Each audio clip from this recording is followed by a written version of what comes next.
Welcome to the Tea Mind, and for those of you that are new around here, I'm Erica, and this is the podcast where we pause, put the kettle on, and reconnect with what really matters.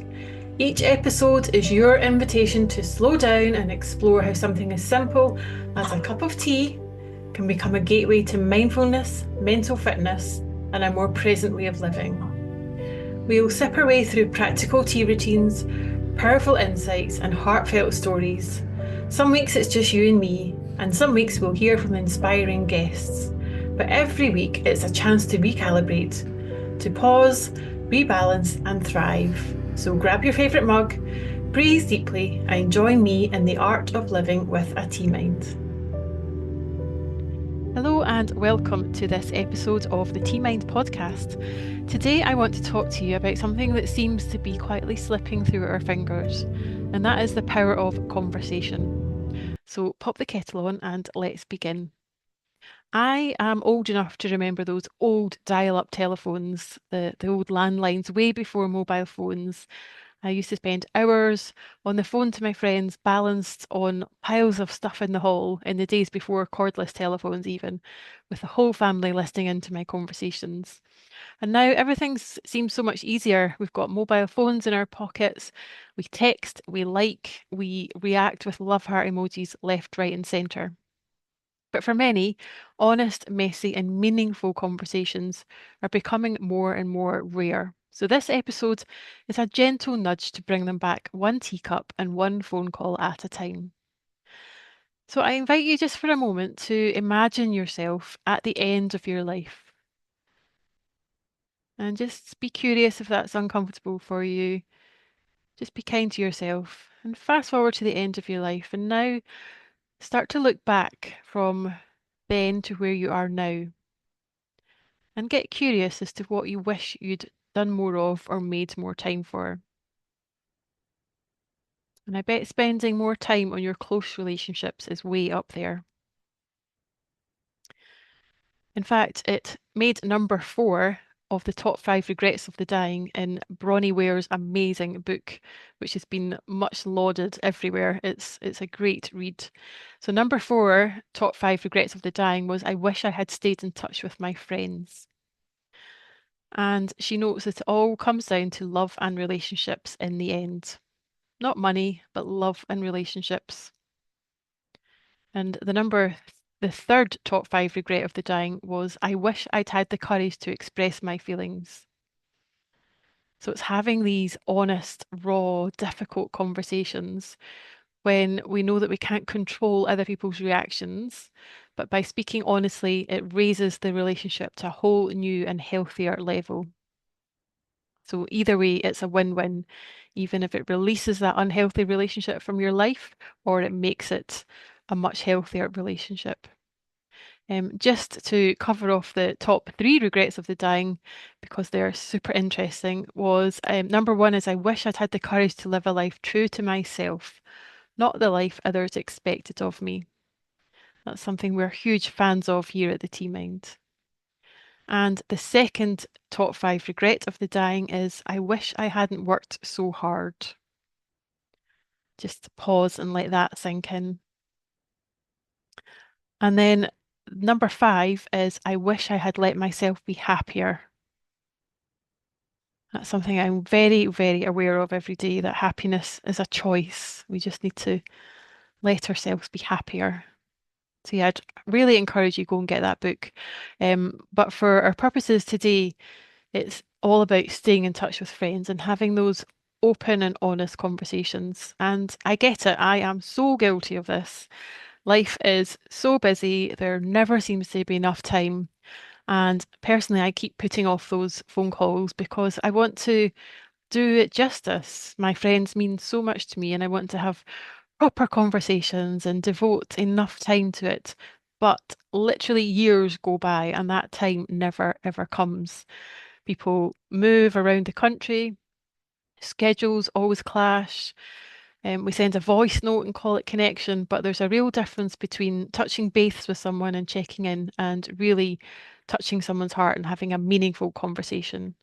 And there's endless signs to back this up. One that I really like, which I think I'd like to pull out here, is Dr. Bob Waldinger, who's a professor of psychiatry at Harvard Medical School. And he's the author of a book called The Good Life: Lessons from the World's Longest Scientific Study of Happiness.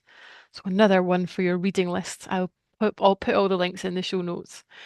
But his study really emphasizes the importance for our well-being of investing time in our close relationships. And this is also where the idea of an 8-minute catch-up came into play.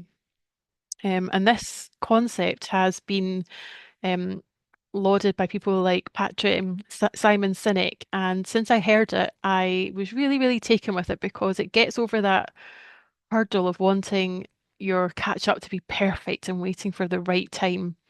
It's a real practical application of being able to connect with your friends and just to take some action.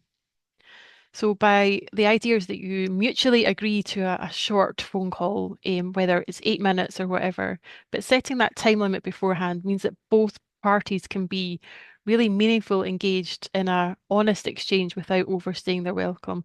And it makes it easier to stick to that commitment to talk. There's lots of research showing that hearing someone's voice, even if it's just for 8 minutes, can really help to strengthen those emotional bonds far more than texting ever can. But I don't really think we need science to prove that to us. So Simon Sinek says it best when he says, catch-up calls don't need to be long to be meaningful. So what happens when we don't talk? When we misread the tone of a message or a text, we often assume the worst. And we forget the sounds of people's voices. And we don't just lose connection, but we lose part of ourselves that really only come alive in that dialogue, that exchange between two people. So the irony is obviously that we're more and more contacted and connected now more than ever. But somehow there is a loneliness epidemic, and many of us feel more alone now than ever. We've got how many contacts on our phone? Hundreds, but our hearts are running on empty. And often it takes a funeral or a crisis to pick up the phone. So why wait? So I really encourage you to take this idea of a short 8-minute phone call and use that as a tea routine to pick up the phone to friends or family that you've not spoken to in a while. I did this last week when I was making a cup of Bollywood Dreams chai and the kettle clicked and I instinctively reached for my phone just about to scroll on something meaningless. But instead I paused for a moment and instead I dialed my old uni friend's number who I hadn't spoken to in forever. And I'd spent so many hours feeling guilty that I hadn't called her. I'd not made enough time for this conversation, but there just wasn't a gap in our schedules. Things never really worked out. But I thought, short and sweet, just dial, just get it done. So she picked up, we talked, we had a laugh, we had a moment. It was really, really good. And I felt so much happier afterwards. And it's something I'm really going to commit to using as a weekly tea routine from now on. Just short, honest conversations and take it from there. So this is your invitation this week. The next time you make a cup of tea, instead of scrolling, just call someone, just pick up the phone and say, hey, I've been thinking about you. It doesn't have to be profound and it doesn't need to be perfect. It just needs to be done. And if they don't answer, leave a message, tell them that you were thinking of them and that you'd love a chat. So these small acts, they are not small, they are really, really important. So pop the kettle on, pick up your phone, and however you do it, just do it. Connection doesn't need a big moment, it just needs a regular rhythm every week. So, on that note, I will leave you to go and consider who you are going to call today once you are brewing your tea. Thanks for joining me on this episode of The Tea Mind, and I look forward to seeing you next time. Thanks for sharing this cup of calm with me. As you move through your day, take the Tea Mind with you. Pause when you can, breathe, and be kind to yourself. And please follow the Tea Mind to get new episodes as they land on Apple Podcasts, Spotify, Amazon Music, or wherever you get your podcasts.